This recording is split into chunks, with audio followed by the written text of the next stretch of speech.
lò wá o. Ọmọ àwọn kan lò wá ṣiṣẹ́ ní gbogbo wọn náà jẹ́ níbọ̀dì fóònù wọn. Ìgbogbo ẹni gbà olówó ní ta ló olóṣèlú wọn ló ti kọ́ yẹn gbọ́n mi mẹ́ka yìí. Ṣé ti fún yín mọ́tò yìí? À ń lọ gbòòrò àní wọn. Tábà ti di during election period olóṣèlú tábà ti fẹ́ lò ẹni ẹ̀gbọ́n tábà dalẹ̀ ẹni yóò máa fojú sí fún ọmọ àfojú sí fún àyà kò ní tí èrè gbogbo kan tábà ní.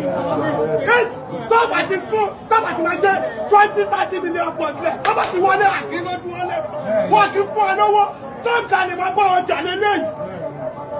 Kí ló ń ṣe fún wa àṣàkàkọ́ kan ló wà nínú àwọn akọ̀lọ́ wà náà benefit pẹ̀lú lọ́dọ̀ olóṣèlú kankan kókó báyìí àmì òbẹ̀rù ẹni tí báyìí. Tábà ti jalè wa tábà kọ́lẹ̀ kọ́ ọmọ ọkọ máa lọ ọmọ wọn.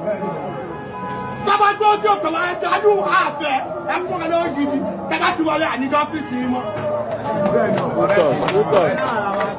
Ẹ kó sí ẹsẹ̀ bí ẹsẹ̀ ni. Good talk.